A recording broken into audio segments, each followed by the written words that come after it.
Hello, everyone. I'm Mohammed Tabakoli, the director of Elahé Omidyar Mir-Djalali Institute of Iranian Studies.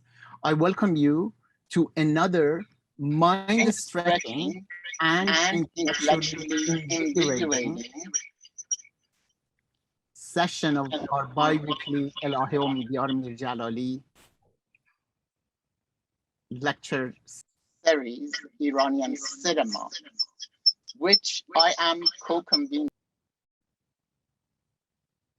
I'm having some technical difficulties, which I'm co-convening with Professor Khater Sheibani and Gulberg Rekabtalai.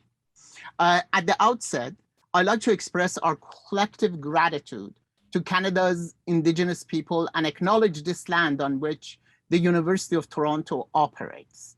For thousands of years, it has been the traditional land of the Huron, Wendat, the Seneca, and most recently, the Mississauga of Credit River. Today, this meeting place is still the home of many Indigenous people from across Turtle Island, and we are grateful to have the opportunity to work and prosper on their ancestral land.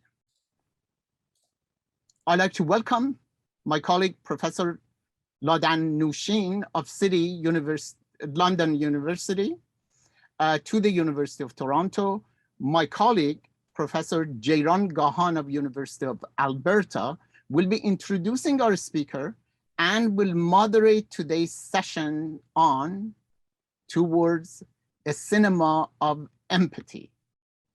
Professor Gahan. Thank you. Well, I would like to also welcome not only Professor Nooshin, but also Director Rakhshan Banietemad. It is an honor to see you here, and I think I speak for a lot of us by saying that we looked up to you. We grew up looking up to your movies, and we're very, very excited to have you here. Okay, so I will very, very quickly and briefly introduce Professor Nooshin, and then we'll hand over the table to her without further ado. Laudan Nooshin is Professor of Music at City University of London, United Kingdom. She is an active researcher working in the broad field of Iranian music and sound studies. She has published books and articles on Iranian classical, popular, and film music, and is currently writing a volume on the sounds of Tehran, supported by a fellowship from the Leverhulme Trust. Laudan is committed to outreach work and has recently led a project producing a children's book and music based on the story of Zal from the Shahnameh.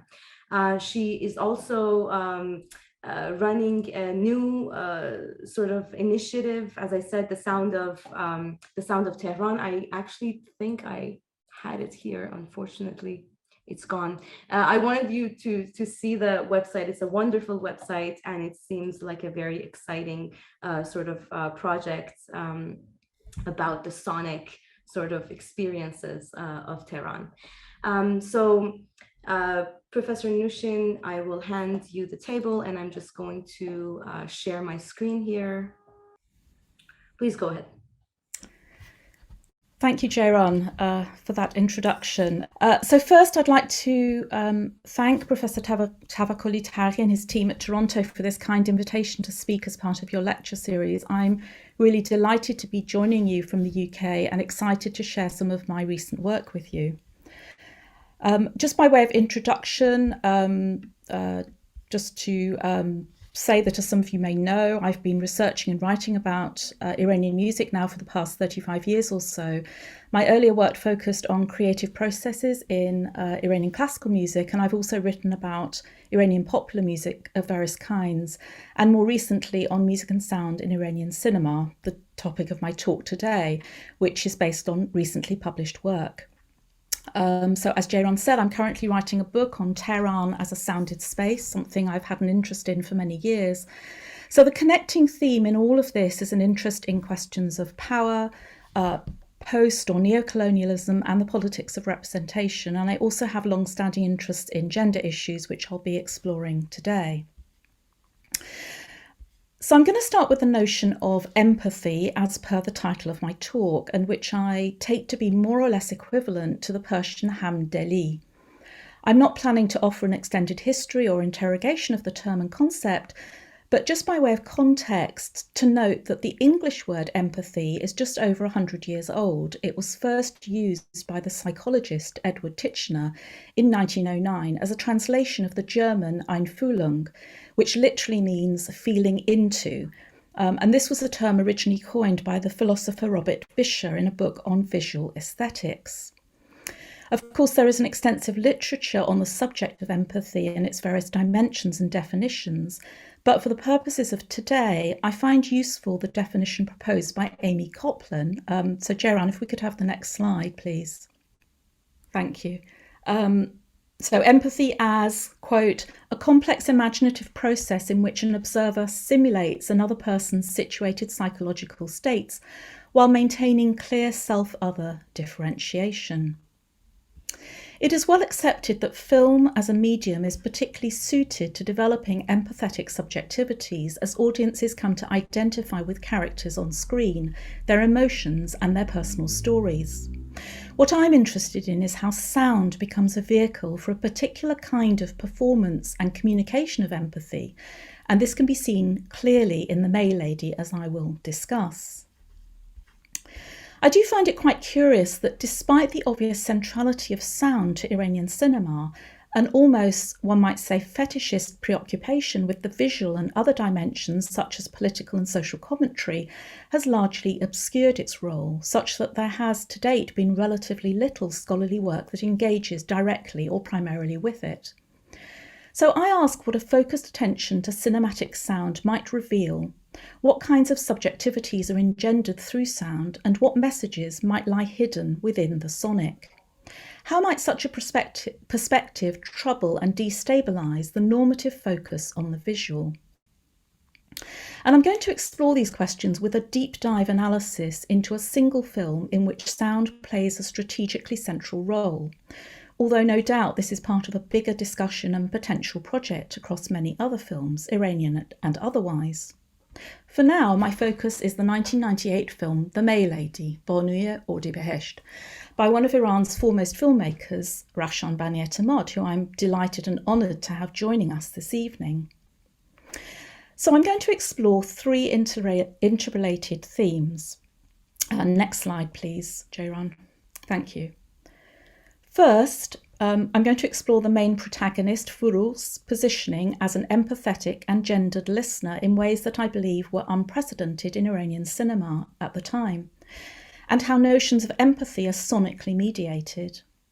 As well as the focus on empathy, I'm also interested in sonic expressions of authority and agency, specifically female agency, and how The May Lady goes beyond the purely metaphorical deployment of female voice as a symbol of agency to actively foreground the intensely material and embodied sounds of women to an extent rarely heard before in Iranian cinema, and that have been under-theorised and often overlooked. Finally, I consider the ways in which the viewer is invited to listen in on and share the sonic intimacies of Furugh's daily rituals. Since the film follows Furugh in a largely linear way, we hear the world almost entirely from her perspective as we are enfolded in her listening experiences. We are also admitted into Furugh's most intimate spaces where, in the absence of sanctioned physical contact, communications with her lover are entirely sonic, by way of telephone conversations and poetic love letters, through which Banietemad aesthetises strategies designed to circumvent restrictions on the portrayal of intimacy. So just to clarify, in case it isn't clear, my discussion is not about music per se, but about sound more generally. In fact, there's relatively little music in The May Lady that is not part of the diegesis. Music has, of course, been hugely problematised in post-1979 government discourses, and indeed what we saw from the early 1980s was a marginalisation of music in Iranian cinema for various reasons, aesthetic, social and political. Many writers have noted the sparse aesthetics of post-1979 art house films, no doubt related in part to their often neo-realist ethos, including reduced musical and sonic palettes. So, The May Lady tells the story of Furughi Kia, a filmmaker who has been tasked with making a documentary about a quote-unquote exemplary mother. And we follow her as she travels around Tehran interviewing women from all walks of life. Furugh is a single mother who lives with her teenage son Mani and is torn between her sense of duty and social expectations of her as a mother and her desire to enter a new romantic relationship with which Mani is fiercely opposed to. So the first thing to say is that The May Lady is a film about listening, both physically and metaphorically. Through Furugh's performative act of listening, the audience is invited to pay attention to the voices of the women that she interviews and films. Indeed, one of the many interesting aspects of The May Lady is the sheer number of voices and perspectives that we hear, primarily through Furugh's filmmaking work and her encounter with voice after voice through interviewing, editing, transcribing, and so on. In other words, the structure of the film itself allows for an amplification of these voices through what might be called a double listening, as we listen to Furugh listening, and as we attend to them in ways that are shaped by her responses. This double listening arguably facilitates a more concentrated attention as these voices are put into a listening frame that accords them value. The message is that we may learn something from those who normally barely register in the cacophony of national debate. At the same time, our listening is also contingent on Furugh's mediating role as gatekeeper. We hear these voices because she has selected them. So what I also want to suggest is that the focus on the act of listening draws attention to the power relations at play in terms of who listens to whom and who has the authority to listen and be listened to, and that this acts as a subtle under-the-radar challenge to patriarchal frames. As an educated middle-class professional, Furugh's authority and position are largely marked through the ways that her colleagues and others listen to her. But her status is also precarious and provisional. The moment her voice is detached from that status, she is just the sound of another woman, as we observe in a scene where she is making telephone calls to arrange interviews with government and other public figures, incidentally whilst also doing her housework. One office she calls immediately assumes that, since she's a woman, she must be a secretary calling on behalf of a male filmmaker. Furugh responds, quote, "Does anyone who calls you who is a woman have to be a secretary?" Whilst disembodiment can in some contexts be empowering, it can also work to fetishize, in this case, the female voice as the single defining feature of the sound-producing body. I suggest that it is no coincidence that a film about listening and listening to women should have been released at a time when the national discourse in Iran under Khatami's leadership promoted notions of civil society, to which listening to others is central. And this was also a time when gender norms and expectations were increasingly being challenged in the post-1997 reform period. Okay, so to the film. Right from the opening scene, when Furugh films street children in a poor neighbourhood of South Tehran, she is positioned as an empathetic listener. So I'll describe this scene and then we'll watch it. So if you can just hold these images in your mind as I describe them, and then I'll play the example. Furugh travels with her film crew from the relatively affluent north of Tehran to the poorer south of the city. This affluence is marked in the establishing shots of modern apartment blocks and building sites, indexing the opening up of the economy in the 1990s, following more than a decade of revolution, war and austerity. But not everyone has benefited from economic recovery. As the car journeys south, it approaches a set of traffic lights and we see street children dodging the traffic in order to reach the occupants of temporarily stationary vehicles in order to sell their wares.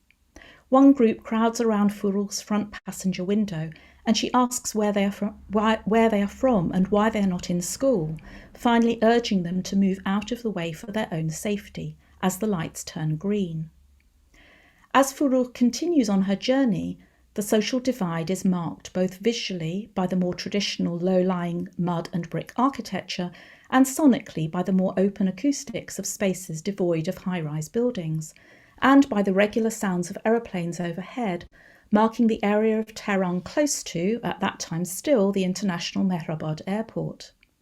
Forough and her team arrive at the shoot location and we see them filming the children, as Forough asks them what they want to be when they grow up. This elicits a range of responses: teacher, engineer, lawyer, actor, filmmaker, and finally, as everyone's gaze is drawn by the camera to firstly the sounds and then the image of a plane overhead, pilot. So let's just watch this passage. This is my first example, and is coincidentally one of the passages that feels most uncomfortably voyeuristic. The image then shifts to the editing room as we hear the voice of Mohammad's physiotherapist. We observe the blurred screen from behind Foroug's head, but are unable to see her reaction. Moving back to viewfinder mode, Mohammad's mother explains that her other son went to the front and was killed the following day. As she describes kissing her dead son's body, we see Mani listening and responding emotionally, the first time in the film that the audience listens through someone other than Forough. Switching again to the editing room, a side shot shows Forough lost in thought, as the mother says, "May God never expose any mother to such a scene," in other words, the death of her son, and starts to cry. We see Forough respond by moving her hand up to her mouth. So let's watch this passage. This is 25 minutes and 5 seconds. Jairam, thank you.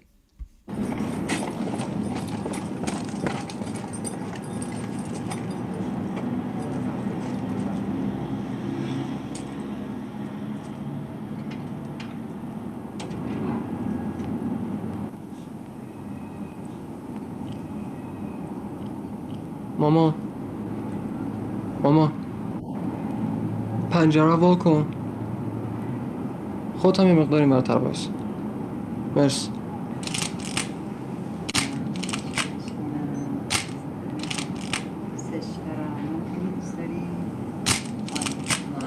خیلی چند تا؟ 1,000,000. خب قشنگت کنم خانم داره فیلم برداری میکنه. قشنگ بشی. خوبه؟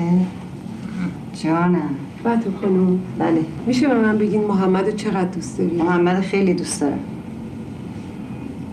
خیلی زیادم دوستش دارم. اگه دوستش نداشتم که انقدر بهش نمیرسیدم. بهزاد نوذری هستم، فیزیوتراپیست محمد پارسا. حدود 4 سال و خورده هستش که توی این خونه میام و این 4 سال مستقیما برخوردایی که داشتم با این خانواده و محمد. مادر محمد واقعا یه مادر الگو هست. هر چی که داشته گذاشته کنار، فقط به این محمد رسیده. به خدا بفرد وقتی خداحافظی کرد اون روز دوستش نکردم. فردا اومدن گفتن شهید شد. جنازه‌شو بوس کرد. خمار الهی هیچ مادری نبینیم. ناله های دل حضرت زهرا که هیچ مادری نبینیم.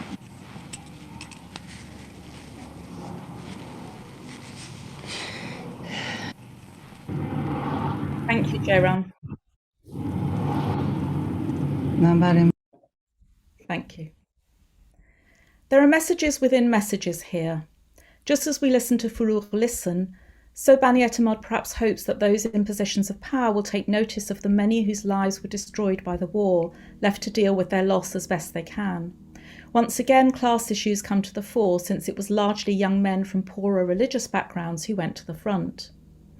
This passage segues into a transition scene with Forough in her car and the voice of another war-bereaved mother describing receiving the news of her son's death as the visuals transition to a cemetery with women tending the graves of their loved ones.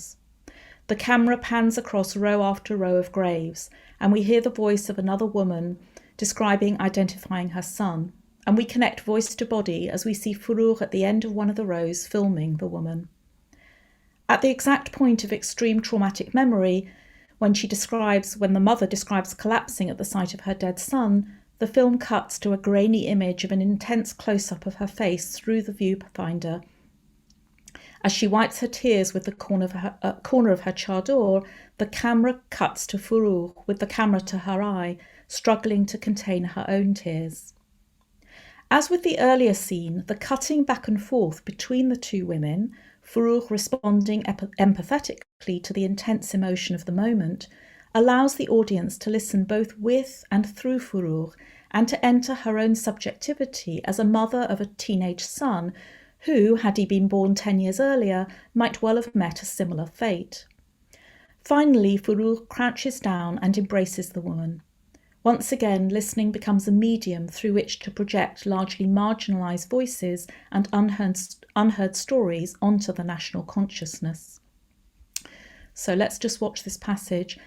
Actually, Jairan, maybe just let it run from here rather than try and pick it up because it's not so long after. برام اومدن گفتن ابوالفضل شهید شد، خیلی برام سخت شد. بعداً هم هر هفته پنجشنبه از صبح میرفتم بهشت زهرا تا غروب، چون نمیتونستم طاقت بیارم دوریم ابوالفضلمو. میرفتم اونجا براش جارو میکردم، هجلش تمیز میکردم، هرچند که در برون وا نمیکرد که ببینم خونش چه شکلیه.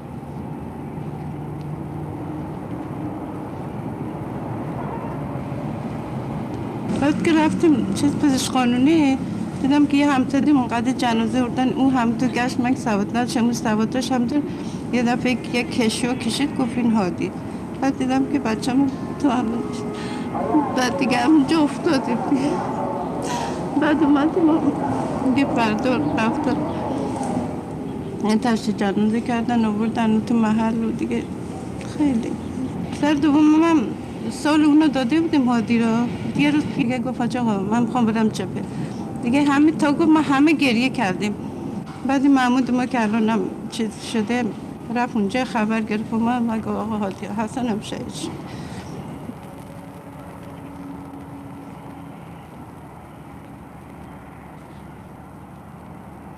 Thank you, Jairan. Could stop it there. So in all of the scenes I've discussed so far, Forough is constructed primarily as a listener, but this is not just any kind of listening. It is one marked strongly and primarily as affective, empathetic, and crucially inseparable from her physical embodied responses. I want now to move on to a second related point, and that is the sheer quantity of female vocal sound in The May Lady. A large proportion of the film's voice track is dedicated to women, and the very particular qualities of those sounds. The only male voices heard regularly are those of Mani, Foroug's son, and his friends, and the disembodied voice of her lover, Dr. Rappa. It's interesting to think about what kinds of subjectivity are engendered through this sonic foregrounding, such that the female voice operates not just metaphorically as a well-worn index of agency, but in very tangible and material ways through a form of sonic saturation. This proliferation, excess even, offers a sensorial experience that arguably works alongside but is subtly subversive in comparison with other more overt projections of female agency, and more importantly, flies under the radar of those seeking to control such subjectivities, as I will discuss. There is a considerable literature exploring issues of voice, agency and gender, including in relation to film, and which addresses questions such as the voice as a site of the political, the material and embodied properties of voice, and questions of affect. In Iran, there are particular sensitivities around the alleged power of the female voice, which has generated a set of official discourses and controls in the public domain, and that are also rooted in traditional social and cultural norms and expectations of gendered behaviour. Since the 1979 revolution, such discourses have focused particularly on solo female singing, which has been prohibited in public, other than to all female audiences. Group singing is allowed, but with certain and variable stipulations on the number of singers. Such controls, argued in the name of religious propriety, are in reality assertions of patriarchal power structures. The restrictions on female singing is one of a number of controls, but has taken on particular significance due to the myriad ways in which it can and has been challenged, and also because of its symbolic silencing of women. The reasons given for prohibiting solo singing but allowing groups is revealing and pertinent here. Group singing, it is claimed, cancels out the individual vibrations and nuances of the solo female voice, which have the potential to arouse lustful thoughts and bodily desire. Whilst there is no doubt some element of arbitrariness in these restrictions, evidenced also by inconsistencies and contradictions elsewhere in the public domain, Such discourses tap into deep-rooted anxieties about the power of the female voice that go well beyond Iran and which can be found in stories such as the Greek sirens and other femme fatales who lure men to their doom. In other words, there is something about the timbral and other qualities of the sung female voice in these widely circulating ideas. It's interesting to note, however, that in Iran, such restrictions do not extend to the spoken voice. To the contrary, it's quite normal to hear the spoken female voice in all arenas of public life, including on national media, theatre, and so on. Only solo singing is marked out as potentially dangerous and needing control. What this means then is that in the absence of official restrictions on the spoken voice, the maid lady operates within a perfectly legitimate framework, and Banietemad is able to push this sonic dimension to its limits without risk of sanction. This subtle provocation reveals the many ways in which quiet voices can speak back to larger structures of power. So, quiet voices brings me to Forough herself. As well as her central role as listener, Forough is also the most important voice in The May Lady. One of the most striking features of her voice, and that sets the tone from the start, is its calm and quiet, understated quality that contrasts with many earlier female protagonists in Iranian cinema. Her voice is also pitched relatively low in the female vocal range. All of these arguably help to construct Forough as a character who is well-grounded, stable and reliable, as well as contributing to her aura of authority and empathy. Such qualities are shared by some of the other female voices in the film, including some who have much reason to feel aggrieved at life and whose emotions of sorrow, anger, resignation and so on take on particularly embodied sonic form through the process of voicing. It's interesting to consider here what the sound of a voice communicates above and beyond semantic linguistic meanings. This relates to what Roland Barthes has termed the grain of the voice, a useful shorthand to indicate the meeting point of timbre, texture, contour, vibrancy, and the many other qualities that contribute to the uniqueness of each voice. We may miss a great deal if we focus solely on what is being said, and certainly in The May Lady, the grain of Forough's voice and those of others communicates a great deal. There are two aspects of voice which are of interest here. The very material properties of sound and the embodied nature of the voices that we hear.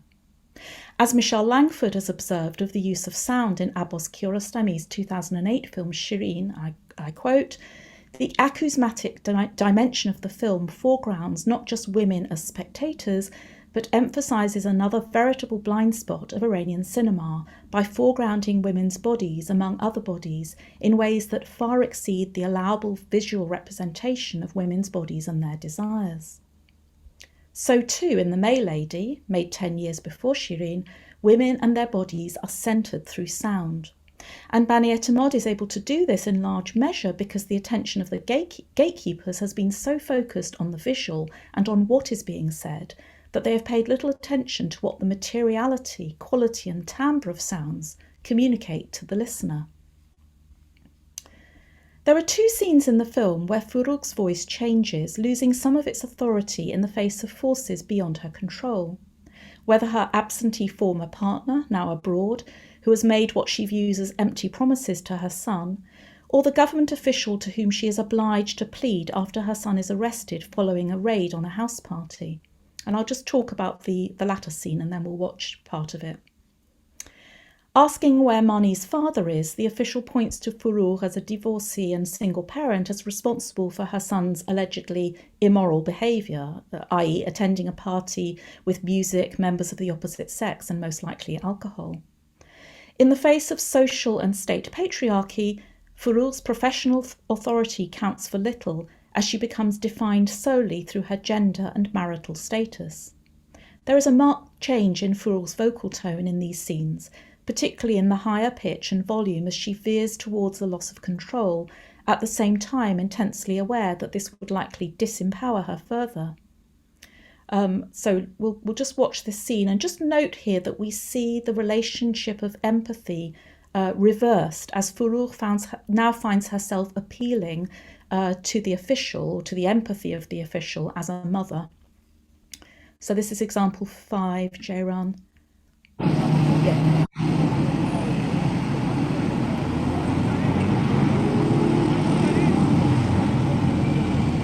خب جرمش چیه؟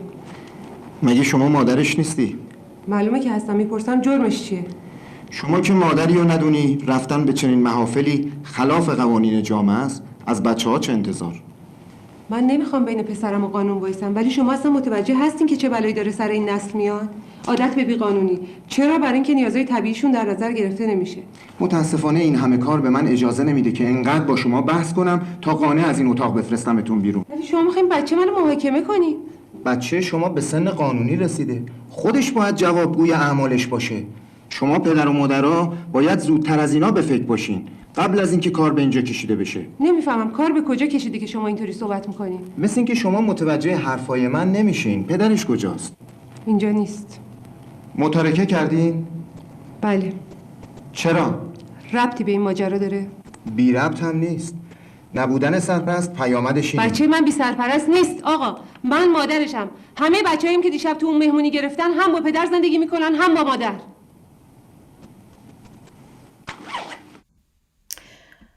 Whilst there is a great deal in the Maya Lady that speaks to Iran's social divides, Banietemad also seeks to promote empathy and understanding across those divides. This becomes most evident in a passage towards the end of the film, the second time that Forough has to plead on Mani's behalf, this time after he is detained following an earlier episode where he storms out of the apartment, angry at the unexpected arrival of Dr. Rahbar, and speeds off in the car, eventually driving through a Basiji checkpoint. In this case, it's not a government official that Forough has to appeal to, but Mr. Sadegh, a young Basiji and survivor of the Iran-Iraq War, who Mani punched when challenged at the checkpoint. This scene is visually and sonically marked as located in the poorer neighbourhoods of South Tehran, as Forough first goes to Mr. Sadegh's home and is then directed to find him at the local mosque. She waits outside in the shadows of the alleyway, and we hear the broadcast sounds of religious chanting. Rather than adopt a confrontational vocal tone as she did in the earlier example, Forough instead advocates understanding and reconciliation between the two men, and by extension across social communities, and appeals successfully to Mr. Sadegh's empathy by asking him to forgive her son so that he does not end up in jail. Mr. Sadegh's voice, in turn, is soft-spoken as he makes his case. He says, "When your son was playing with toys, I was with my brother at the battlefield playing with bullets, in other words, safeguarding the nation. Now I guard day and night the same street your son speed drives."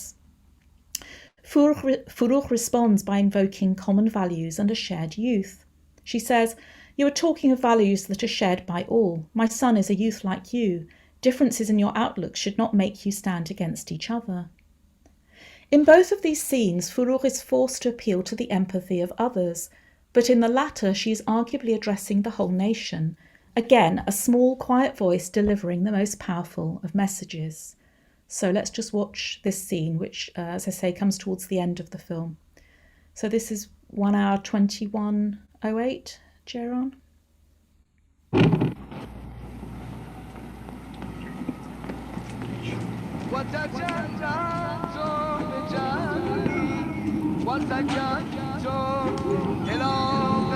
این که توی این ماجرا بچه من کاملا مقصره، هیچ بحثی درش نیست. ببینید خانم، اون موقعی که پسر شما اسباب بازی دستش بود، من توی منطقه کنار دست برادرم با فشنگ و تیربار بازی میکردم.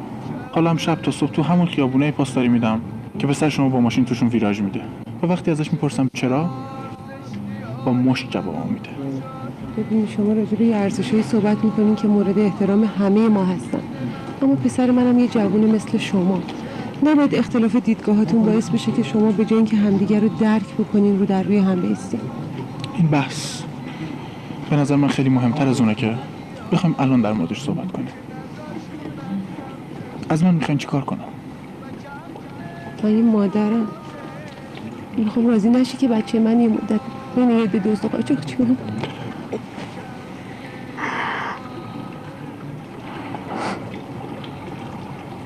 Thanks, Jairan. In the scene that follows, we see Mani, now released, waiting outside the courthouse, with Forough watching from a distance as the two men shake hands. So I find myself asking whether there is a connection between the performative empathy in The May Lady and the proliferation of embodied female sounds in the film. And if so, does this depend on essentialised and reductionist tropes of the more quote-unquote natural empathy of the female sphere? And we might pick up on this in the discussion. I've so far focused on Foroug's public life, but what of the sonic intimacies of her private life?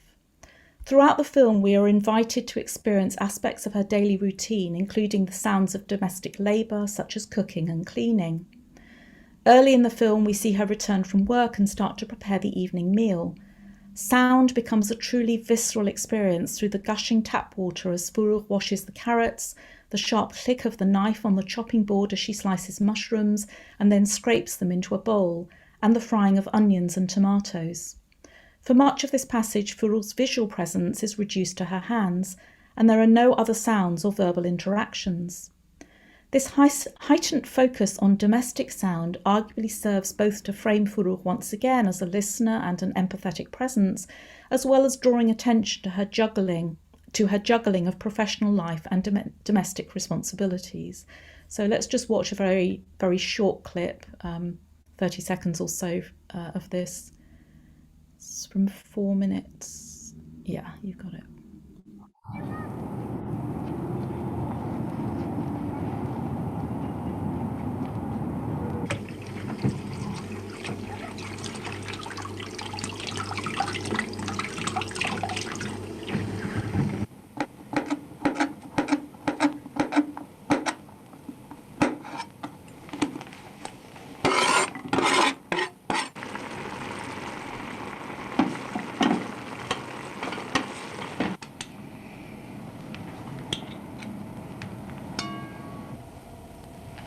کلاس چطور بود؟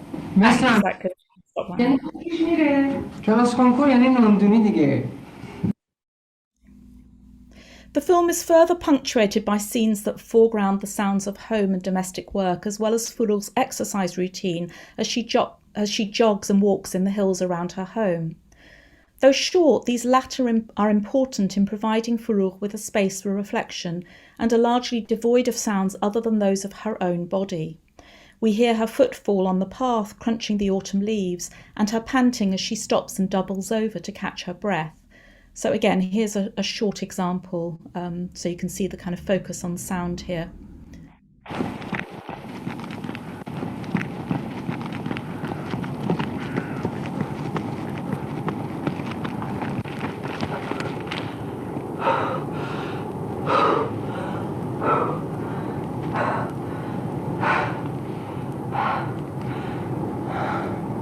Good. Joran, we can stop it there. Thank you. Like many Iranian art house filmmakers, Banietemad uses relatively little non-diegetic music in her films. In The May Lady, music where it is heard is always diegetic with one exception, and always in domestic settings or spaces that link Foroug's public and private worlds. Instead, other devices are used by way of a substitute soundtrack, particularly in transitional passages where music might have played a continuity role. Almost every such passage in the film is set to a voiceover of Foroug's reflective thoughts, extracts from love letters, the voices of interviewees, or the sounds of driving. Perhaps the most striking and effective example of this substitute for a musical soundtrack, and which serves also as a vehicle for sonic intimacy, is in the communication between Forough and her lover, Dr. Rahbar. In the face of censorship rules prohibiting physical contact between male and female actors, rules that present obvious challenges for portraying close relationships, Banietemad has, like other Iranian filmmakers, and I quote here from Michel Langford, quote, found ways of indirectly suggesting moments of tenderness, intimacy, and even eroticism through allusion, metaphor, allegory, and other forms of suggestive imagery. In the 1995 film, Rusari Abi, The Blue Veiled, for instance, she uses shadows creatively to suggest intimacy. In The May Lady, Foroug's contact with Dr. Rahbar is entirely sonic, by way of telephone conversations and letters. The lovers never occupy the same space, and the viewer only sees Dr. Rahbar once, fleetingly from a distance. Banietemad effectively responds to the restrictions by apparently accepting them, but then taking them to an extreme, almost as a challenge, by avoiding any simultaneous physical presence entirely. Instead, she manages to create a sense of intense sensuality by shifting intimacy into another domain and transforming Forough and her lover into quote-unquote acoustic bodies. That's another phrase I take from Langford. In this context, the voiceover of poetic writing, appearing regularly and at points in the film where we might have expected background music, takes on immense significance, with thinly veiled allusions to Forogh's namesake, the poet Forugh Farrokhzad. In this way, Banietemad draws on a centuries-old Iranian tradition of using poetry as a vehicle for hidden messages, one that has unsurprisingly found its way into cinema. This intriguing aspect of the film has attracted the attention of a number of scholars. Hamid Nafisi, for instance, notes the weaving together and shadowing of the voices in ways that interestingly parallel some of the structures of Iranian classical music, particularly avaz sections where a solo instrumentalist typically shadows and embellishes the singer at a short distance. In the same way, we hear the voices weaving in and out of one another, and we'll listen to this in a moment. Sometimes one voice is ahead, sometimes slightly behind, occasionally dropping out altogether. For audiences that can read its significance, the effect of two voices layered over each other opens up possibilities of iconic eroticism and suggestive sensuality that go well beyond what would be permitted by legal and social modesty rules, and that is arguably as powerful as any open display of intimate relations. The lovers may be prohibited from touching, but that doesn't stop them becoming metaphorically bonded through sound. So this is my last example of the poetry.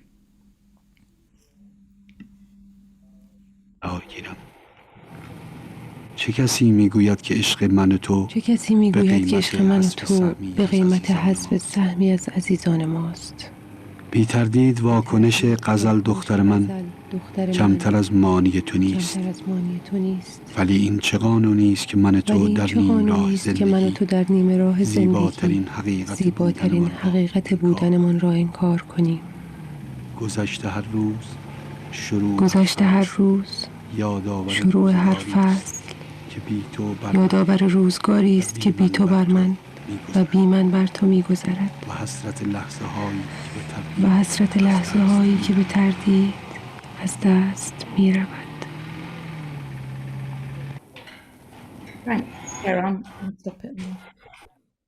Discussing Banietemad's poetic filmic device, Nafisi notes what he terms unequal veiling rules by which censorship focuses almost exclusively on the visual. Interestingly then, it turns out that sound per se does not evoke the same sensitivities and level of anxiety that music does, and therefore largely evade scrutiny. But modesty rules that fetishize the visual ignore the very materiality of sound, thus missing the point that the sonic is as much a form of physical penetration as the visual gaze, arguably more so. Banietemad thus cleverly uses sound to aestheticize a hidden transcript as she confronts the normative privileging of patriarchal vision. Langford's concept of the, quote, oral gaze, discussed in relation to the film Shirin, seems very apposite here. Where the visual gaze is limited or prohibited, the lovers listen to one another. When it can't be made visible, intimacy is made audible. In this way, the all-enveloping poetic sounds become an extension of Forough and her lovers' bodies, allowing for the expression of desire in ways that fly under the sensorial radar. So, to conclude briefly, as a vehicle for creating, and I quote here from film scholar Ben Winters, as a vehicle for creating, quote, a shared subjectivity between film audience and character, end of quote, sound is an important means by which film can generate a sense of affective subjectivity, embodied listening and intimacy. In this paper, I've explored the role of sound in The May Lady through its foregrounding of the authoritative female listener, who is also a role model in empathetic listening, and through whom empathy becomes marked as something to be valued. I've also considered the implications of the sonic saturation of female voice in the film and how sound allows the audience to share the intimate subjectivities of Foroug's life. Sound clearly plays a central role to the extent that Banietemad has herself suggested it might be considered a character in its own right. And I think that's probably a good note on which to end, with the voice of the filmmaker herself. So thank you very much for listening.